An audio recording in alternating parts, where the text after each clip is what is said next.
Evangelho segundo escreveu Mateus.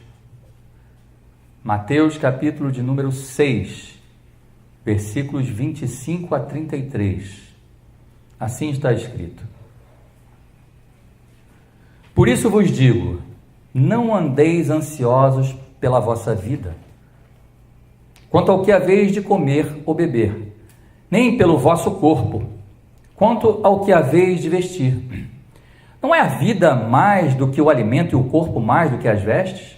Observai as aves do céu, não semeiam, não colhem, nem ajuntam em celeiros. Contudo, vosso Pai Celeste as sustenta. Porventura, não valeis vós muito mais do que as aves? Qual de vós, por ansioso que esteja, pode acrescentar um côvado ao curso da sua vida? E por que andais ansiosos quanto ao vestuário? Considerai como crescem os lírios do campo. Eles não trabalham nem fiam. Eu, contudo, vos digo que nem Salomão, em toda a sua glória, se vestiu como qualquer deles. Ora, se Deus veste assim a erva do campo, que hoje existe e amanhã é lançada no forno, quanto mais a vós outros, homens de pequena fé. Portanto, não vos inquieteis, dizendo, que comeremos, que beberemos, ou com que nos vestiremos? Porque os gentios é que procuram todas estas coisas, pois vosso Pai Celeste sabe que necessitais de todas elas. Versículo 33. Buscai, pois, em primeiro lugar, o reino de Deus e a sua justiça, e todas estas coisas vos serão acrescentadas. Amém. Pode sentar.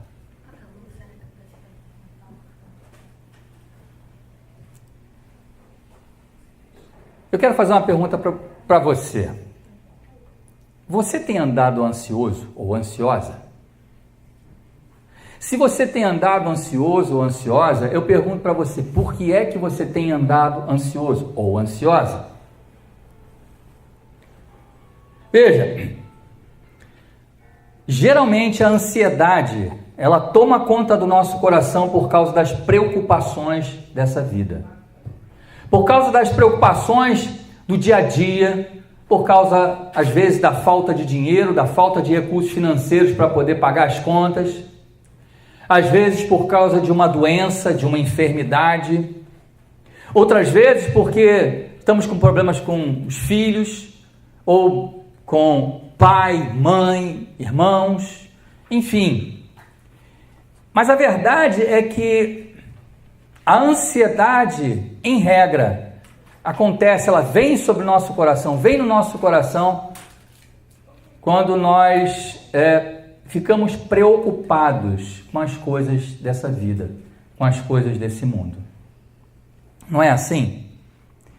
Mas Jesus, ele nos deu a fórmula anti-ansiedade.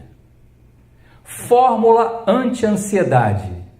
Jesus disse assim, buscai em primeiro lugar o reino de Deus e a sua justiça. E todas, veja que ele não excluiu nada. Ele botou tudo dentro desse pacote. E todas as demais coisas vos serão acrescentadas. Vamos contextualizar isso aqui.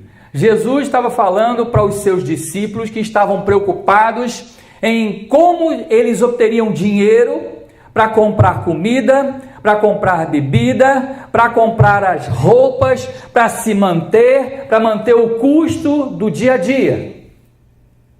Esse é o contexto que Jesus está falando aqui aos seus discípulos. E, irmãos, isso não é em nada diferente do contexto em que nós vivemos hoje. É claro que as prioridades daquele tempo, de 2000 anos atrás, eram uma. As prioridades de hoje são outras. O que se gastava naquele tempo, talvez seja um pouco diferente do que se gaste hoje. Mas a verdade é que, tanto naquele tempo, quanto nos dias de hoje, eu digo para vocês que hoje ainda muito mais, nós necessitamos de dinheiro. E Jesus sabe disso, ele sabia disso quando falou com os seus discípulos e disse a eles: por que vocês andam ansiosos? Não andeis ansiosos, inquietos por coisa alguma. porque os gentios fazem isso, ou seja, aqueles que não conhecem a Deus é que fazem isso. Mas se você conhece ao Senhor, se você conhece a Deus, por que é que você anda ansioso quanto ao que comer, ou ao que beber, ou ao que vestir, ou como pagar a prestação do carro, da casa, ou como conseguir comprar roupa para você, para a tua família? Por que é que você anda ansioso? Por que é que você anda ansiosa? E Jesus, ele aqui disse o que nós precisamos fazer para deixar a ansiedade de lado, para colocar toda a ansiedade de lado. E Jesus disse lá: buscai em primeiro lugar o reino de Deus e a sua justiça, e todas as demais coisas vos serão acrescentadas. Veja, algo interessante que Jesus disse aqui é o seguinte: olha, vocês vão subir até o reino dos céus, ou subir até o reino de Deus. E se vocês conseguirem isso, se vocês forem até o reino de Deus, vocês têm que ser santos, vocês têm que buscar o suficiente para vocês irem até o reino de Deus. Não foi isso que Jesus falou. Jesus disse que nós temos que buscar o reino. Isso significa que nós temos que trazer o reino de Deus para a terra. Não somos nós que vamos subir ao reino, mas o reino vem até nós. A prova disso está na oração que Jesus nos ensinou. Quando Jesus ensina os seus discípulos a orar, isso está lá em Mateus, capítulo 6, no mesmo capítulo, nos versículos 9 e 10, Jesus começa lá uma oração que todo mundo conhece, a chamada oração do Pai Nosso, e ele começa lá: Pai nosso, que está nos céus, santificado seja o teu nome, venha o teu reino. Ele não diz, eu vou até o reino de Deus. Ele diz, venha o teu reino, venha o teu reino. Queridos, nós precisamos, e esse é o X do mistério, esse é o segredo anti-ansiedade. Busque o reino de Deus, porque se você buscar o reino de Deus, você não andará ansioso, não vai andar. O problema é que a gente quer buscar as coisas da terra e quer os benefícios que o reino pode trazer, mas o reino de Deus é um pacote, e se você não fizer a coisa na ordem certa, não adianta, que o reino não vem. E o que nós queremos fazer no nosso dia a dia normalmente é buscar as coisas da terra, é nos preocupar com as coisas da terra, é em como conseguir as coisas, resolver os problemas da terra. E depois botamos a culpa em Deus. Deus não me ouve, Deus não me atende. Mas será que você tem buscado o reino de Deus? Aqui é muito claro o que nós precisamos fazer: buscar em primeiro, não é em segundo, nem em terceiro, nem em quarto, é em primeiro lugar, o reino de Deus. Veja o que está escrito lá em Apocalipse. Eu até li um pedacinho do texto aqui hoje. Apocalipse capítulo 4, versículos de 1 a 11. Está escrito assim: depois destas coisas olhei, e eis, não somente uma porta aberta no céu, como também a primeira voz que ouvi, como de trombeta, ao falar comigo, dizendo: sobe para aqui e te mostrarei o que deve acontecer depois destas coisas. E imediatamente eu me achei em espírito, e eis, armado no céu, um trono. E no trono alguém sentado. E esse que se achava sentado é semelhante no aspecto à pedra de jaspe e de sardônio. E ao redor do trono há um arco-íris semelhante no aspecto à esmeralda. Ao redor do trono há também 24 tronos, e assentados neles 24 anciãos, vestidos de branco, e cujas cabeças estão coroas de ouro. Do trono saem relâmpagos, vozes e trovões, e diante do trono ardem 7 tochas de fogo, que são os 7 Espíritos de Deus. Há diante do trono um como que mar de vidro, semelhante ao cristal, e também no meio do trono, e à volta do trono, 4 seres viventes cheios de olhos por diante e por detrás. O primeiro ser vivente é semelhante a leão, o segundo semelhante a novilho, o terceiro tem o rosto como de homem, e o quarto ser vivente é semelhante à águia quando está voando. E os 4 seres viventes, tendo cada um deles, respectivamente, 6 asas, estão cheios de olhos ao redor e por dentro. Não tem descanso nem de dia nem de noite, proclamando: Santo, Santo, Santo é o Senhor Deus, o Todo-Poderoso, aquele que era, que é e que há de vir.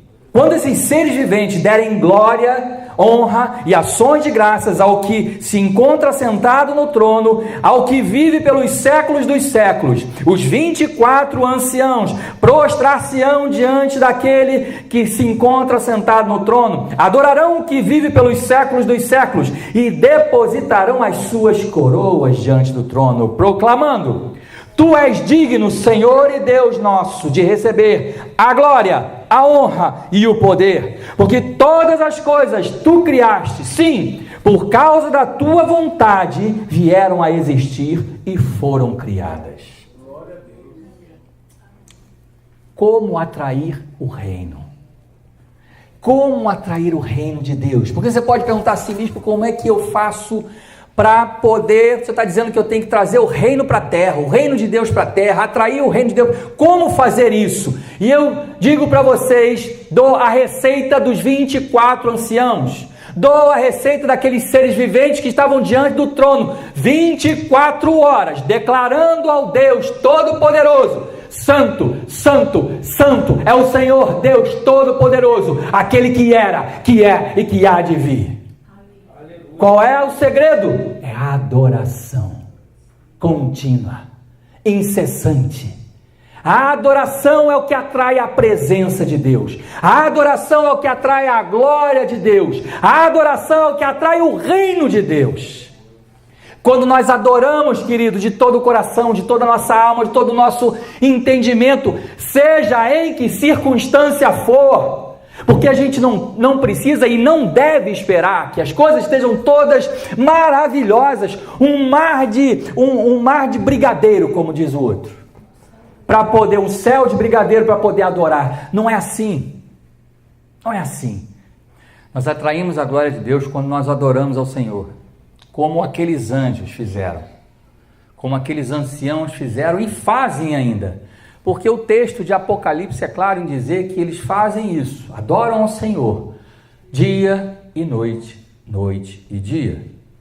Não cessou, porque eles são eternos, eles vivem pela eternidade, eles não estão presos à morte, então eles não têm tempo, eles continuam hoje, desde o livro, de quando o livro do Apocalipse foi escrito até o dia de hoje, esses 24 anciãos, esses seres viventes continuam diante do trono de Deus, dizendo, declarando, dia e noite, noite e dia, santo, santo, santo.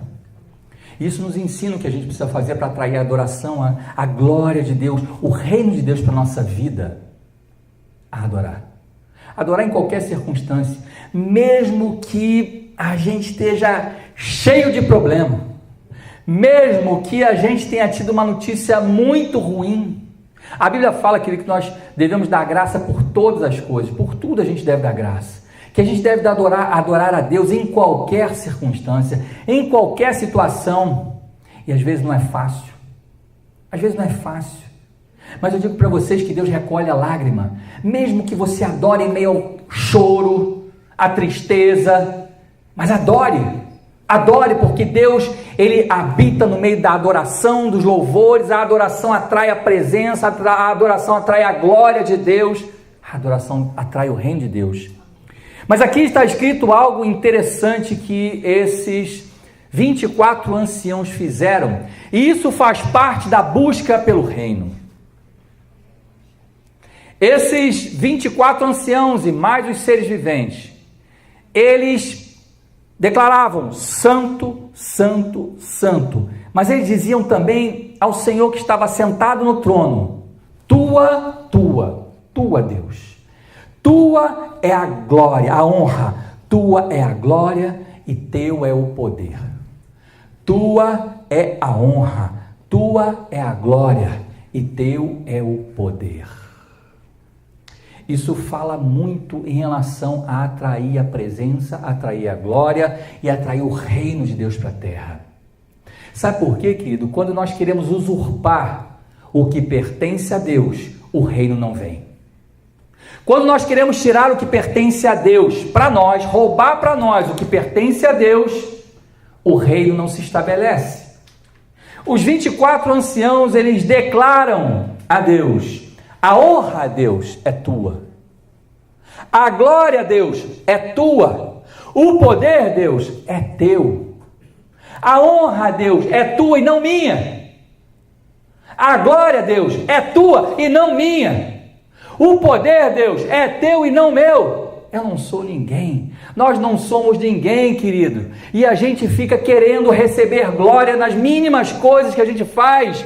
A gente quer receber tapinha nas costas, a gente quer receber um elogio. A glória pertence a Deus. Nós vemos pessoas que têm um dom maravilhoso para uma determinada coisa, seja para o que for, seja para poder jogar um futebol, seja para poder pintar, fazer uma pintura num quadro, numa tela, ou seja, um excelente advogado, um excelente médico, um excelente artista, seja o que for. Todos nós recebemos dons, todos. Mas eu pergunto para vocês, esses dons vieram de vocês? Vocês fizeram alguma coisa para poder merecer esse dom? Alguém fez alguma coisa, pediu para nascer com esse dom? Alguém ajudou a Deus a adquirir esse dom ou a receber esse dom? Ninguém. Nenhum de nós fez absolutamente nada para poder conseguir o dom, obter o dom. O dom, como o próprio nome diz, é um presente de Deus. É algo que Deus dá porque Ele quer, porque Ele é soberano, porque Ele é poderoso. O texto que nós lemos, o finalzinho, diz lá: Tu és digno, Senhor, Deus nosso, de receber glória, honra e poder, porque todas as coisas Tu criaste, Tu, Deus, criaste. Sim, por causa da Tua vontade vieram a existir. Vontade de Deus, porque Ele é poderoso, porque Ele é soberano, porque Ele é onipotente, onipresente, onisciente, porque Ele tem todo o poder para fazer e estabelecer o que Ele quiser, quando Ele quiser. Esse é o Deus a quem a gente serve.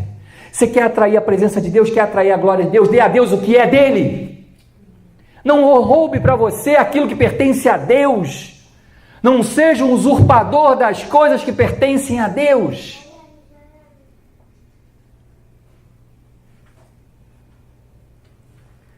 Quando atraímos o reino de Deus, todo o pacote que está no reino vem junto. Rapaz, eu digo para você que não é pouca coisa. Efésios 1:3, em Efésios capítulo 3, 1, versículo 3, Paulo vai dizer assim, lá na parte B do versículo, ele diz assim, olha: todas as bênçãos já nos foram dadas e estão nas regiões celestes em Cristo Jesus. Todas. Tudo aquilo que você precisa para a tua vida, do dia que você nasceu ao dia que você vai partir desse mundo, tudo já foi dado e está na região celeste. Existe já. Já existe, está lá. Se a gente for juntar o que Paulo fala em Efésios 1:3 com esse texto que Jesus declara, olha só, busque em primeiro lugar o reino de Deus e a sua justiça, porque se você fizer assim, todas essas coisas vão ser acrescentadas, a gente vai conseguir concluir que a gente não precisa se preocupar, que a gente não precisa ficar ansioso com coisa alguma, porque tudo está sob o controle do soberano, do Deus Todo-Poderoso. Ele tem o controle, querido, para as coisas mais difíceis que você possa pensar. Ele tem o controle e tem poder para mudar situações e circunstâncias, para transformar as coisas impossíveis. Porque o nosso Deus é o Deus do impossível. Mas buscar o reino de Deus implica também em tomar uma outra atitude. Lá em Colossenses capítulo 3, versículos 1 e 2, Paulo fala assim, olha, portanto, se fostes ressuscitados juntamente com Cristo, buscai as coisas lá do alto, onde Cristo vive, assentado à direita de Deus. Pensai nas coisas lá do alto, não nas que são da terra. Aí você pode perguntar assim, mas bispo, o que eu faço? Não penso nas coisas que eu tenho para fazer? Não é isso que Paulo está falando. Paulo está dizendo o seguinte, olha, não pense nas coisas da terra que são desnecessárias. Porque veja uma coisa, irmão, A ansiedade, a preocupação, o próprio nome já diz, preocupação significa que você está se ocupando antecipadamente com alguma coisa, porque o prefixo pré significa isso, é antecipado. Então, se você está preocupado, isso vai gerar ansiedade em você, e ansiedade por algo que você nem sabe se vai acontecer, porque você está se ocupando antecipadamente. A preocupação, normalmente, ela é ilusória, é uma ilusão. Nós nos preocupamos com o que não deveríamos nos preocupar. Nos ocupamos antecipadamente com algo que nem aconteceu. E ocupamos a nossa mente. E ficamos ocupando a nossa mente com aquilo que você nem sabe se vai acontecer. E talvez nem aconteça. Satanás coloca um monte de mentira na nossa cabeça para a gente ficar ocupado com o que não deve ocupar a mente. Quando a gente deveria simplesmente descansar no Senhor e deixar nas mãos dele, que ele dê a solução, que ele resolva. Vamos nos ocupar com o que a gente tem que fazer hoje. Jesus disse o seguinte, querido, olha, basta cada dia o seu mal. Não vos preocupeis com o dia de amanhã, foi o que Jesus falou. Não vos preocupeis com o dia de amanhã, basta cada dia o seu mal, porque o dia de amanhã cuidará de si mesmo. Ou seja, amanhã a solução vai chegar. Para o dia de amanhã a solução vem. Você se preocupa com o problema de hoje, aquilo que você tem que solucionar hoje, o que você tem que resolver hoje. Com isso sim você vai se ocupar. Não é se preocupar, é ocupar. Você vai se ocupar com o que precisa ser feito hoje. E quando você acabar de fazer aquilo que você precisa fazer, você pense, você busque, você ore, você pense nas coisas lá do alto, querido. E mesmo quando você estiver se ocupando com as coisas da terra, fica ligado no alto. Porque se você fizer assim, se você se ligar no alto, se você buscar o reino, mesmo durante os teus afazeres, você vai ver que as coisas vão começar a mudar. Você vai ver que as coisas vão começar a se transformar. E como eu disse, é um pacote. A ansiedade deixa de vir ao teu coração e ao mesmo tempo, as coisas que o reino traz, as coisas que tem no reino, tudo aquilo que você precisa para poder sobreviver, elas vêm junto nesse pacote. Buscar em primeiro lugar o reino de Deus e a sua justiça. E todas as demais coisas vos serão acrescentadas. O que está incluído em todas? Dinheiro, o que você precisa pagar para as suas contas, a saúde, a restauração de um relacionamento, tudo está no pacote. Todas. Jesus não excluiu absolutamente nada, irmão. Por mais difícil ou impossível que possa te parecer, Jesus não excluiu nada do tudo. Todas as demais coisas vos serão acrescentadas se você começar a priorizar o reino na tua vida. Amém? Mas Jesus não falou só de buscar o reino. Jesus falou buscar o reino, em primeiro lugar, buscar o reino, e ele segue dizendo, e a sua justiça. Buscar o reino é aquilo que nós acabamos de falar, mas e a justiça?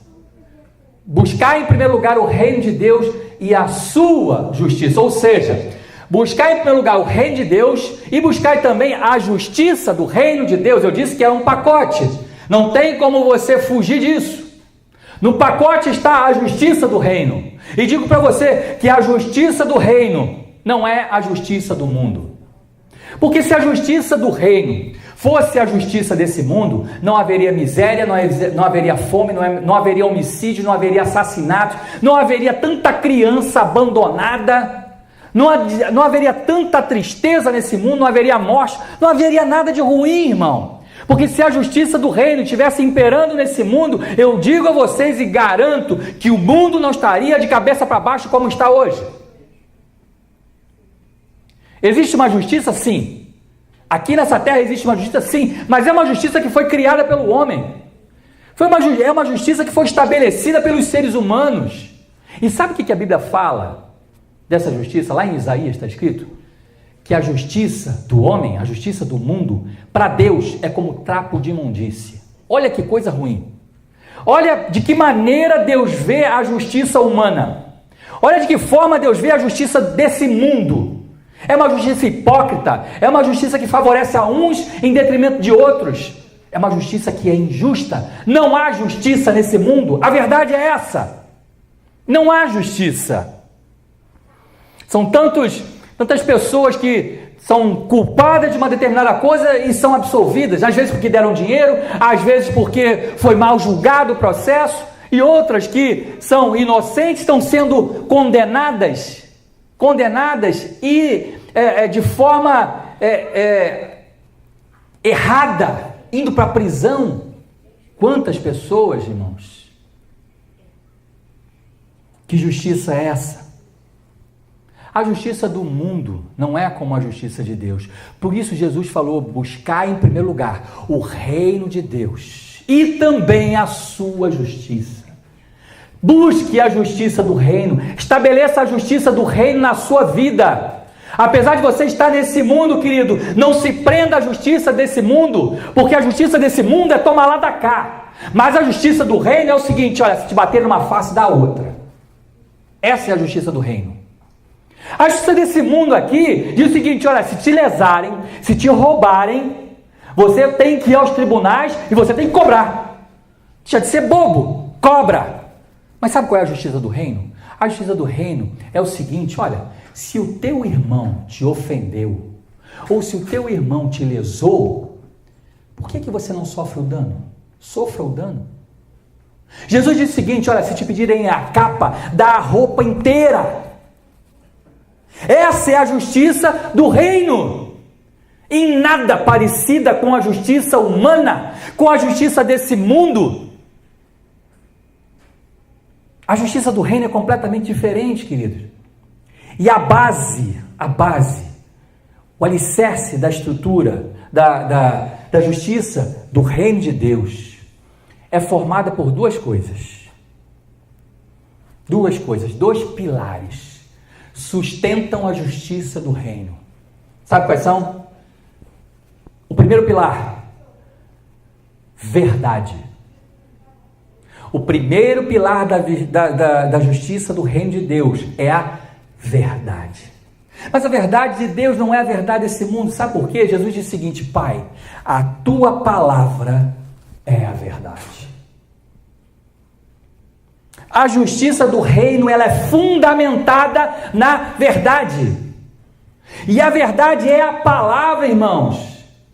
Essa é a verdade. Tudo que passa disso aqui é de procedência maligna.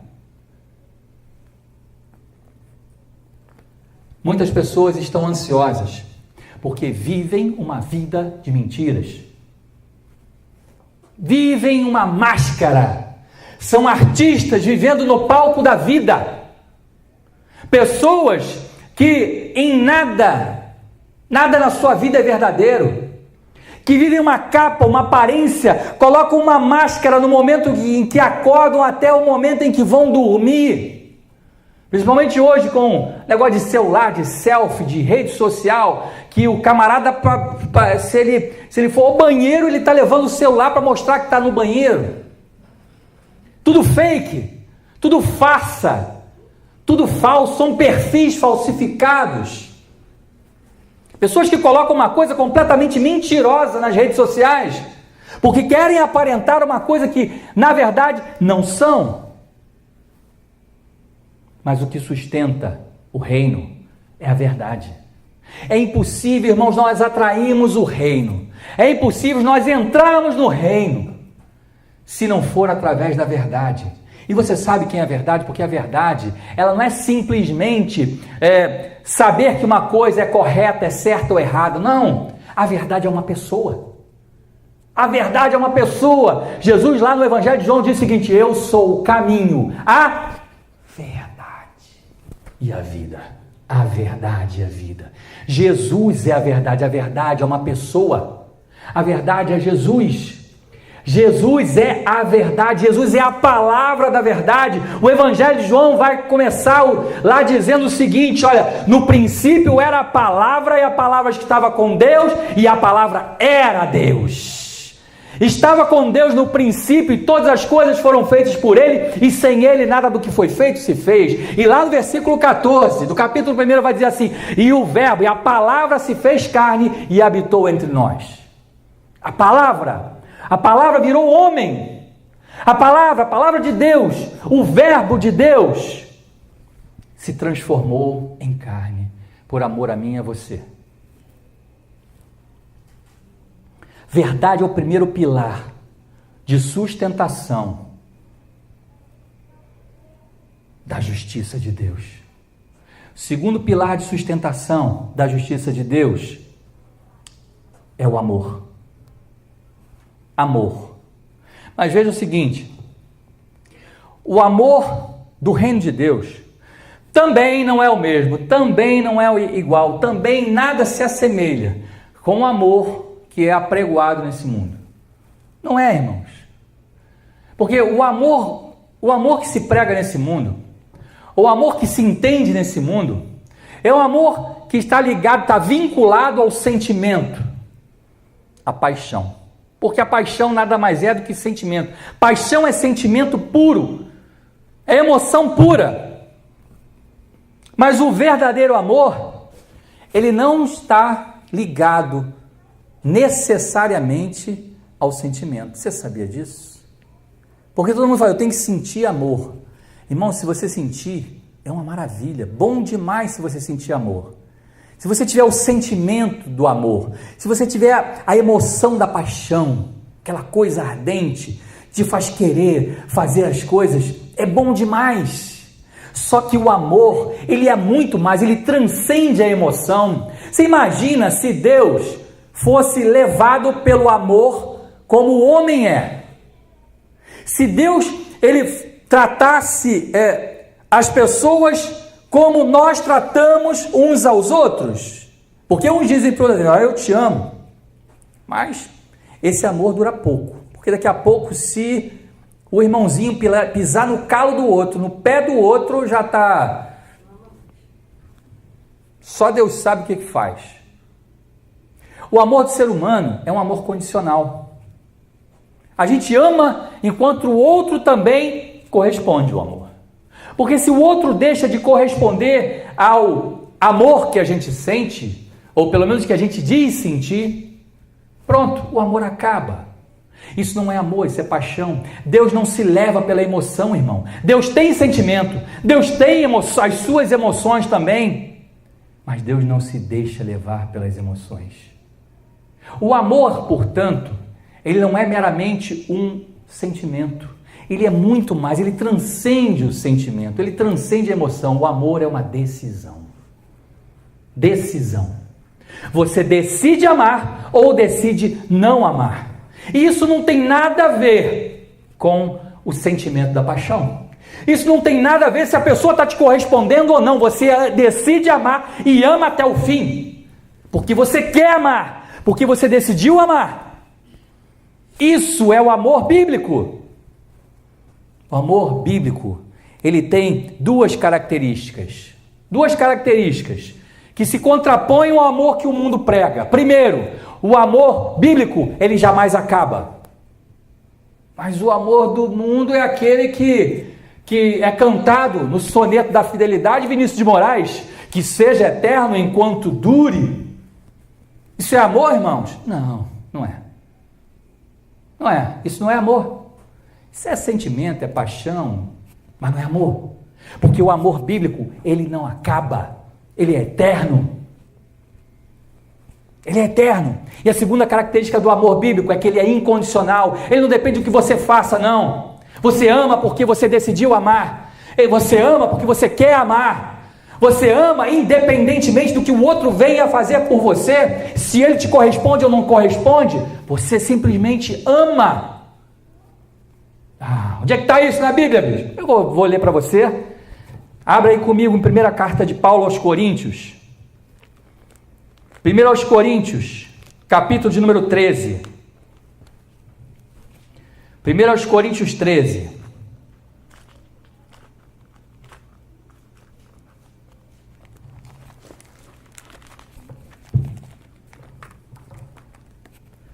1 Coríntios 13, lá no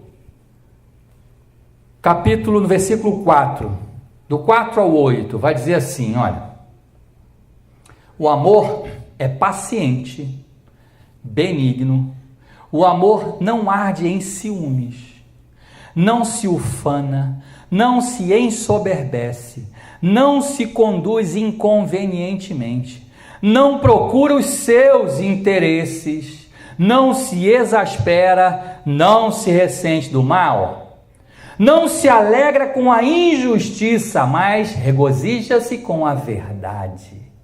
Tudo sofre, tudo crê, tudo espera, tudo suporta. O amor jamais acaba. Olha isso aqui. O amor jamais acaba. O amor jamais acaba. Mas havendo profecias, desaparecerão. Havendo línguas, cessarão. Havendo ciência, passará. Esse é o amor bíblico. Esse é o amor que eu e você devemos ter uns pelos outros. Não é só por aqueles que estão dentro da nossa casa, não. É um pelo outro. Mesmo aquele que você não conhece, mesmo aquele que está na sarjeta. Jesus disse o seguinte, olha: um novo mandamento eu vos dou, que vos ameis uns aos outros, como eu vos amei. Por que Jesus enfatizou isso, irmãos? Porque o decálogo, ou os 10 mandamentos, dizia que nós deveríamos nos amar uns aos outros como nós amamos a nós mesmos. Amai-vos uns aos outros como a si mesmos. Isso é o que está na lei de Moisés. Mas esse mandamento, ele é muito mais fácil de se cumprir. Por quê? Porque se você for o padrão de amor, tem tanta gente que tira a própria vida, irmão, que não está nem aí para si mesmo, que nem ama a si mesmo, que nem gosta tanto de si mesmo. Pessoas que não aprenderam a amar dentro de casa, que não tiveram nenhuma visão do que é amor dentro da sua própria casa, não recebeu o amor de pai, de mãe, órfãos, pessoas que foram espancadas dentro de casa, que foram violentadas pelo pai, pela mãe dentro de casa, sofreram dentro da própria casa, sofreram abuso daquele que devia amá-lo. Como é que uma pessoa dessa pode amar o outro? Como é que uma pessoa pode amar o outro incondicionalmente? Eu digo para você que pode. Pode, sabe por quê? Porque Jesus não é mentiroso. E foi uma ordem que ele deu. Amai-vos uns aos outros como eu vos amei. Aqui está a diferença do amor que está na lei de Moisés. Porque a lei de Moisés, volto a dizer, é aquele amor que você tem que ter pelo outro, assim como você ama você mesmo. Mas o amor do Novo Testamento, o amor da nova aliança é diferente. Jesus diz: ama o teu próximo como eu amei a você. Pronto. Irmão, Jesus é o paradigma. Jesus é aquele que nós devemos imitar. Veja, o padrão de amor de Jesus é muito diferente do padrão humano. Muito diferente. Mas você fala assim: como é, bispo, que eu vou conseguir amar igual Jesus amou? Como é que eu vou fazer o que Jesus fez, que estava na cruz do Calvário lá, depois de cuspirem na cara dele, depois de esbofetearem Jesus, botarem uma coroa de espinho na cabeça de Jesus, depois de sangrarem ele, terem chicoteado a Jesus, e mesmo assim, ele, quando estava na cruz do Calvário, terem pregado suas mãos e seus pés, ele ainda fala assim: Pai, perdoa eles, porque eles não sabem o que fazem. Esse é o padrão de amor. Esse é o padrão de amor do Novo Testamento. Como é que você pode amar da forma como Jesus amou? Por uma razão muito simples, irmãos. Porque o mesmo Espírito que pousou em Jesus, o mesmo Espírito que passou a habitar, porque Jesus não veio com esse Espírito não, irmão. Jesus veio como homem, assim como eu e você. Mas um dia, quando Jesus estava lá no Rio Jordão, diz a palavra de Deus que os céus se abriram e o Espírito de Deus veio em forma corpórea como de uma pomba e pousou sobre Jesus. E ouviu-se uma voz: este é o meu filho amado em quem tenho prazer. Por que você consegue amar como Jesus amou? Por uma razão simples. Porque o Espírito Santo que pousou em Jesus no dia em que ele foi batizado no Rio Jordão, ele também passa a habitar em mim e em você no momento em que nós entregamos a nossa vida para Jesus. E é esse Espírito que nos leva a amar como Jesus amou. É esse Espírito que nos leva a amar incondicionalmente. O mundo, irmãos, não consegue realmente fazer isso. O mundo não consegue amar a Jesus dessa maneira, porque o dono do amor, aquele cuja essência é o amor, não habita no mundo, habita na igreja, habita em mim e em você. Por isso nós podemos sim amar, por isso nós podemos sim decidir amar, independentemente das circunstâncias, independentemente daquilo que façam a nós, se há reciprocidade ou não, se estamos sendo correspondidos em relação ao nosso amor ou não, pouco importa, porque o Espírito de Deus habita em mim e em você. E porque o Espírito de Deus habita em nós, é que nós podemos sim amar incondicionalmente. Amém? Vamos ficar de pé, a gente já está concluindo.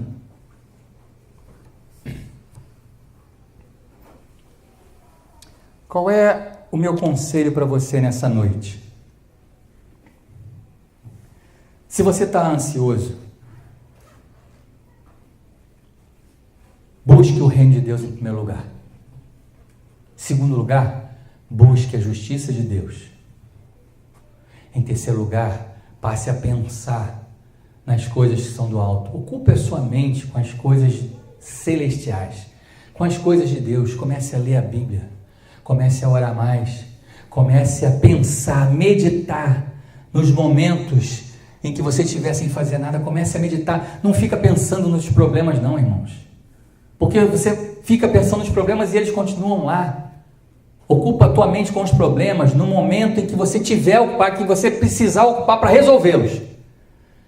Se os problemas não solucionarem no tempo que você quer, fique tranquilo, descanse a tua alma, descanse a tua mente, porque Deus vai dar a solução. É promessa dele da sua palavra. Deus não é homem para que minta, nem filho do homem para que se arrependa. Deus vai trazer a solução para esse teu problema no tempo certo, na hora certa. E se a vitória, se o milagre ainda não chegou, se a solução ainda não veio, é porque ainda tem coisas para serem ajustadas na tua vida. Mas não fique ansioso, porque Deus tem uma bênção para você. Deus tem uma bênção toda especial para a tua vida. Deus te ama ao ponto de ter enviado o seu único filho para morrer por você na cruz do Calvário. Como disse o texto aqui inicial que nós lemos, quanto mais vale você do que um pardal, do que um passarinho, do que o mundo inteiro. A Bíblia fala que uma alma, uma só, irmãos, uma alma vale mais do que o mundo inteiro. Uma alma. Olha o preço, olha quanto você vale para Deus. A verdade é que a nossa alma não tem preço. Não tem dinheiro, não tem montanha de ouro nesse mundo, ou desse mundo que possa pagar o preço da nossa alma. Não tem. Você está ansioso então? Então eu digo para você, mude a tua perspectiva de vida a partir de hoje. Comece a buscar mais as coisas do alto, e você vai ver que aos poucos toda a ansiedade vai se desfazendo. Amém? Eu quero orar por você agora. Coloca a mão no teu coração assim. Pai, em nome de Jesus, aqui está a tua igreja reunida, a tua palavra foi pregada, Deus. E o Senhor nos diz para nós não andarmos ansiosos. Mas nós vivemos tempos, Senhor Jesus, em que tudo nos leva a ficar ansiosos. São tantos compromissos e cada vez mais um mundo que é corrido, um dia a dia cheio de coisas para se fazer, Deus. E toda essa correria, o Senhor sabe que nos leva a ficar ansiosos. Mas, mesmo naquele tempo em que não se tinha tanta correria como se tem nos dias de hoje, eu sei que o teu conselho permanece. E eu sei que se nós buscarmos o teu reino em primeiro lugar e a tua justiça, todas as demais coisas vão ser acrescentadas a nós. Eu sei também, Deus, que a ansiedade, a preocupação não vem do Senhor. Portanto, eu te peço, Deus, que o Senhor coloque paz no coração de cada irmão, paz no coração de cada pessoa aqui nesta noite, Pai. Em nome de Jesus, que possamos, a partir de hoje, deste domingo, iniciar uma semana e iniciar um ciclo de vida sem ansiedade, sem preocupações. Pai, em nome de Jesus, que o Senhor dê paz, tranquilidade ao nosso coração, independentemente das circunstâncias que estejamos vivendo, Pai. Que o Senhor dê a solução, Pai, dos problemas para cada um de nós, Pai. Que o Senhor nos ajude naquilo que precisamos, que o Senhor opere milagre na vida de cada um aqui, Pai, que o Senhor transforme corações, transforme vidas aqui nessa noite, Pai, e que o Teu nome seja honrado, que o Teu nome seja glorificado, que o Teu nome seja enaltecido, que o Teu nome seja louvado aqui, Pai, porque Teu é o poder, Tu é a honra, Tu é a glória e Teu é o louvor, hoje e para sempre, em nome de Jesus. Amém e amém.